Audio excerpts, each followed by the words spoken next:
कोई भी चैनल नहीं बताएगा, क्योंकि हर चैनल में आपको यही बताएगा कि how to get job in Germany, how to get recruitment in Germany, how to work as a nurse in Germany. So benefits आपको सब सारे चैनल बताने वाले हैं, बट इसके जो डिमेरिट्स है ना कोई नहीं बताएगा। तो ये सबको मैं जिसको जाना है, मेरे पास बहुत सारे कॉन्टैक्ट्स हैं उन लोगों की, और बहुत सारी एजेंसी है जो कि आपको फ्री रिक्रूटमेंट का आपका एक पैसा भी नहीं जाएगा। इवन आपका मैं फ्री लैंग्वेज ट्रेनिंग भी करा दूंगा। ओके, 40% टैक्स आप अभी अपने आप से कैलकुलेट कर लो कि आपका 2,50,000 आपको टैक्स देने के बाद आपका बचता क्या है। आपका लगभग 500 यूरो या लगभग 1000 यूरो आपका अपने एक्सपेंडिचर, आपका रेंट हो गया, आपका लिविंग हो गया, उसमें जाता है। आज नमस्कार सभी को, मेरा नाम मुकेश राजवीर है और आप सभी को इस चैनल में स्वागत है। सो फ्रेंड्स, जैसे कि आपने टाइटल में देख चुका है कि finally I got the offer letter from Germany as a nursing staff. So आज मैं इसी टॉपिक पे आपको बात करने जा रहा हूँ, जो कि बहुत ही इंपॉर्टेंट और बहुत ज़्यादा ही लोग अभी मतलब इस चीज़ों पे सब लोग ज़्यादा एडवर्टाइज़ कर रहे हैं। और मैं आपको लास्ट में ये भी बताऊंगा कि मैंने इस ऑफर लेटर को लेकर फिर भी रिजेक्ट कर दिया। The reason behind this I will explain. So आप लोग इस वीडियो में जुड़े रहिएगा, क्योंकि जो मैं आज बताने जा रहा हूँ शायद ही किसी वीडियो में या फिर कोई चैनल में आपको मिलेगा, क्योंकि मैं फैक्ट पे बात करता हूँ। और इनफैक्ट लोग बड़े ही झूठे और आपको बता सकते हैं कुछ यहाँ वहाँ की वगैरह इन्फॉर्मेशन देकर, बट मैं ट्रूली फैक्ट पे बात करूँगा कि मुझे ऑफर लेटर मिला, अभी भी मेरे पास है। अगर आप बोलेंगे किसी को पर्सनली अगर मेरा ऑफर लेटर देखना भी है तो आप मुझे कमेंट बॉक्स में कीजिए, मैं आपको डायरेक्टली आपको सेंड करके दिखा सकता हूँ। सो ये भी बताऊँगा कि जिसको इंटरेस्ट है, मैं किसी की नेग्लिजेंस नहीं करूँगा और मैं किसी को नहीं बोलूँगा कि आपको करना चाहिए या फिर जाना चाहिए कि नहीं जाना चाहिए, बट या वो अपने अपने पर्सनल ओपिनियन होता है।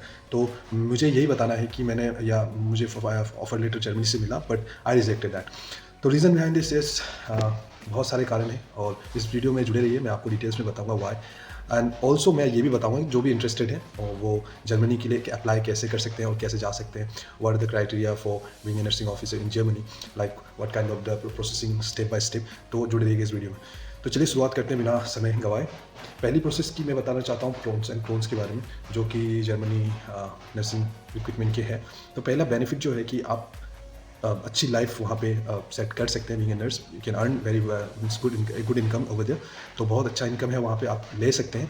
एडिशनली जो आपकी अपग्रेड जो कैरियर है वो भी आप वहाँ कर सकते हैं। तो साथों साथ आपको ये भी मिलेगा कि आप वहाँ पे 4 साल के बाद आपको वहाँ पे आप पीआर के लिए भी अप्लाई कर सकते हैं, जहाँ पे आप अपनी फैमिली को भी लेकर रख सकते हैं। एंड या आपका वहाँ पे एक लिमिटेड टाइम पीरियड्स होगा, जो कि जॉब का ज़्यादा हैरेस नहीं एज लाइक इंडिया।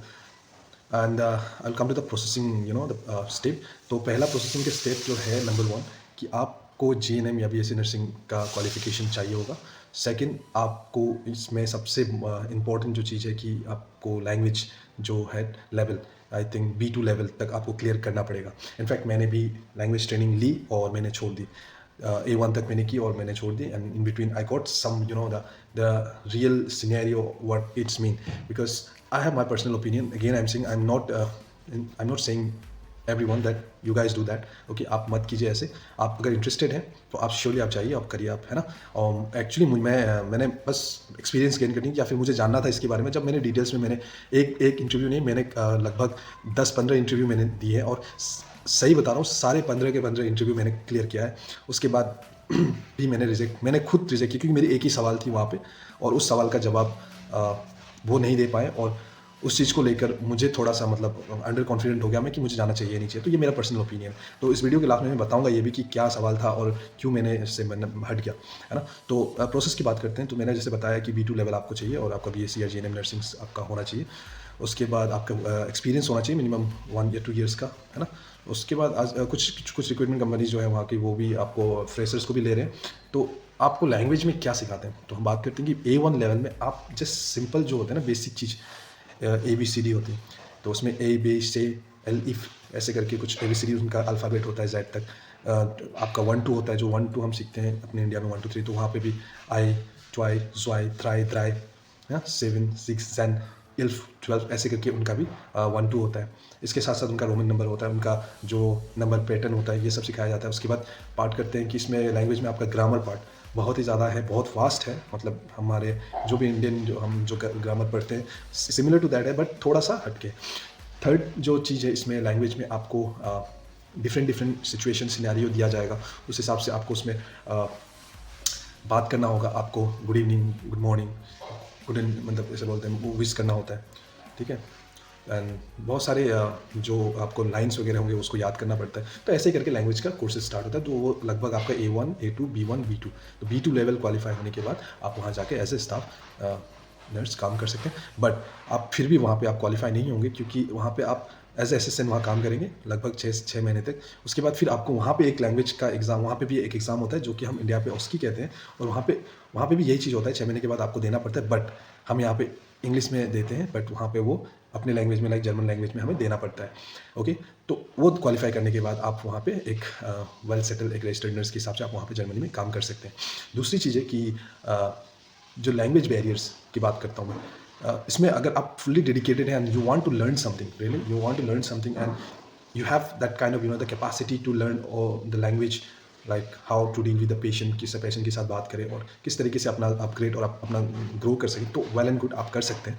एंड बात करूँ मेरी, तो मैं भी सकता, बट मेरा इंटरेस्ट तब टूट गया जब मैंने कुछ इंटरव्यू देने के बाद उन लोगों से एक ही सवाल जो मैंने पूछा था कि या हमारा जो रोल्स एंड रिस्पॉन्सिबिलिटी है, हमें क्या है वहाँ पे। तो उन्होंने कहा कि जब आप आओगे तो आप यहाँ पे बस एज एन असिस्टेंट आप यहाँ पे काम करोगे, you have to help to the senior assistant, that's all, okay, no problem. हम यहाँ भी वही करते हैं कि जब भी हम एज अ फ्रेशर जाते हैं तो हम अपने सीनियर से सीखते हैं। बट उन्होंने एक और कहा था कि आपको हर चीज़ करना पड़ेगा, हर चीज़। तो हर चीज़ जो पॉइंट है, मेरे सवाल मेरा पूछा, मैंने बोला हर चीज़ means what kind of everything.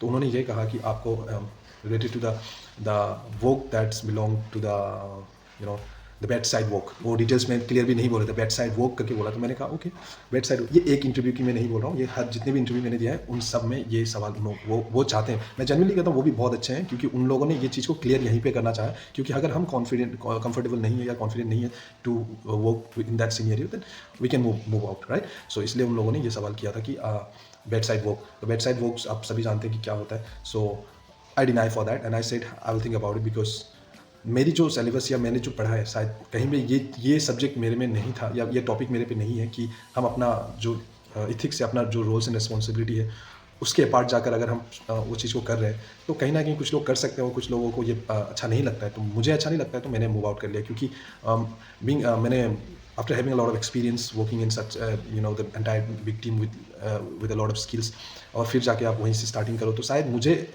मतलब मेरे मतलब अंदर से मुझे फील नहीं आया गुड, तो मैंने रिजेक्ट किया एंड मैंने मना कर दिया, क्योंकि मुझसे नहीं हो पा रहा था, कि सब कुछ हो जाता और लैंग्वेज भी कोई नहीं, मैंने A1 लेवल तक मैंने की है एंड मैं मेहनत भी कर रहा था। एंड बाद में मेरा जब मन हट गया, 1-2 इंटरव्यू मैंने देने के बाद, तो मैंने मूव आउट कर लिया। तो अगर आप उसके लिए कंफर्टेबल है, अगर आप वहाँ पे जाकर उन लोगों की बेड साइड केयर कर सकते हैं स्टार्टिंग में, और उन लोगों को जो कि एक हाउस कीपिंग का वर्क होता है वो आप कर सकते हैं, तो आप वेल एंड गुड, आप जाके आप कर सकते हैं, नो प्रॉब्लम। एंड मैं फिर से बोल रहा हूँ, मैं किसी की भी मैं वो नहीं कर रहा हूँ कि इंटरेस्ट है या नहीं है। आप इंटरेस्टेड हो, आप जाओ, और बहुत अच्छा अपॉर्चुनिटी है और बहुत फ्री रिक्रूटमेंट हो रहा है। आप बस लैंग्वेज क्रैक करो, लैंग्वेज ट्रेनिंग ले लो, उसके बाद आप चाहो तो मुझे डैम कर सकते हो, मैं पर्सनली मैं हेल्प कर दूंगा अगर आप चाहो तो। लेकिन द फैक्ट जो मुझे जो बोलना था, मुझे वो बोलना है, क्योंकि क्यों मैंने रिजेक्ट किया था।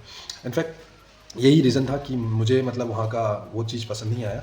और दूसरा जो रीज़न है कि मैंने एक ही सवाल मैंने पूछा था कि ऑल ओवर मैंने इंटरव्यू क्लियर मेरी सैलरी के बारे में। तो ऐसे तो कहते हैं सैलरी आपको नहीं पूछना चाहिए, बट आपका डाउट होना जब भी इंटरव्यू में, तो आपको पूछना चाहिए। तो मैंने ये पूछा था कि सैलरी कितनी है, तो उन्होंने ग्रोस सैलरी मेरा लगभग 2,50,000 के आसपास बोला है।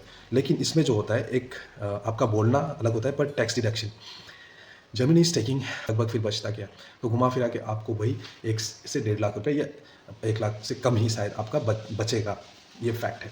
तो बहुत लोग ये एडवर्टाइज करते हैं कि 2,50,000 3,50,000 3 लाख सैलरी पर मंथ, इतना लैक्स एनुअली।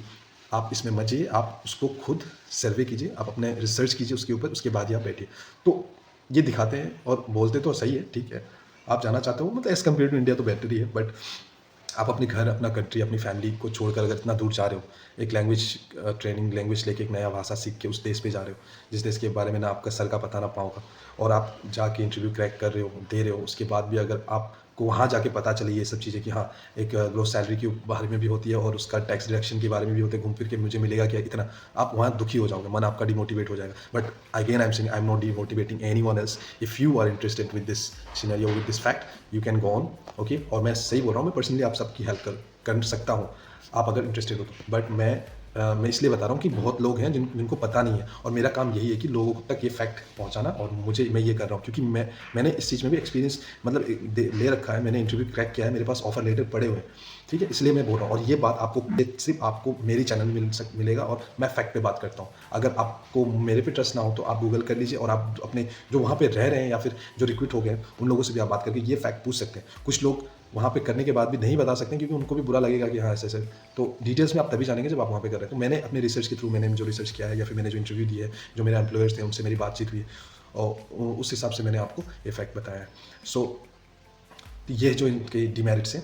अब बात करते हैं कि प्रोसेस की, जो मैंने पहले बताया था कि जेएनएम बीएससी चाहिए, एक्सपीरियंस चाहिए, और आपका लैंग्वेज क्लियर करना पड़ेगा। उसके बाद आपका डॉक्यूमेंट्स वेरिफिकेशन, आप उसको लगभग इसमें 7 से 8 महीने लग जाते हैं, या तो ये भी एक डिमेरिट्स है कि लॉन्ग प्रोसेसिंग टाइम है, क्योंकि लैंग्वेज सीखना आपका 4 level like A1, A2, B1, B2, उसके बाद फिर आप प्रोसेसिंग के लिए मतलब लगभग 3-3 महीने के, वो एक समझ लीजिए एक लैंग्वेज 3-3 महीने का एक लेवल जो होता है। तो ऐसे करके तो आपका 8 महीने ऐसे ही हो रहे हैं, फिर 1 महीना या 2 महीना आपका प्रोसेसिंग, लगभग 1 साल का टाइम ड्यूरेशन, लगभग बहुत बड़ा एक टाइम पीरियड उसमें लग जाता है। तो इसलिए ये एक डिमेरिट्स था जो कि मैं बैकआउट हुआ, एंड इनफैक्ट इससे बेहतर भी ऑप्शन है, आप कर सकते हो, और बहुत सारे कंट्रीज़ है जहाँ पे आप अप्लाई कर सकते हो। तो मैंने इसलिए जर्मनी नहीं चुना। और जर्मनी में और एक चीज़ है कि लैंग्वेज का बैरियर, क्योंकि आप जब फील्ड लेवल में काम करते हो ना, तो वहाँ लैंग्वेज क्लियर होना, फ्लुएंसी होना बहुत ज़रूरी है। और हम इंडियंस स्पेशली बोल रहे हैं कि हमें तो बस जर्मन की लैंग्वेज के बारे में सही में कुछ भी नहीं पता, क्योंकि मैंने जब नया मैंने सीखना स्टार्ट किया ना, मुझे मेरे ऊपर से ब्लैंक हो रहा था, लाइक रॉकेट जा रही, कुछ समझ में नहीं आ रहा था, क्योंकि उसमें जो अल्फ़ाबेट होता है, तो जैसे कि हम ABCD पढ़ते हैं, उसमें A B C D Elf If Ze Elk यम यन ओ पी कुर, ऐसे करके कुछ होता है। और जो लैंग्वेज होते हैं 1-2 होते हैं, तो उनका 1-2 भी अलग है, आइन ट्विन ट्राई ट्राई, ऐसे करके कुछ होते हैं जिग्जैग, मतलब बहुत सारे 11-12, तो मतलब जो नंबर्स होते हैं ना, बहुत ही अलग तरीके से उनका जो प्रोनाउंसिएशन होता है। तो अगर सही में अगर आप कैपेबल हो या फिर आपको इंटरेस्टेड हो, तो आप सीख सकते हो, नो प्रॉब्लम।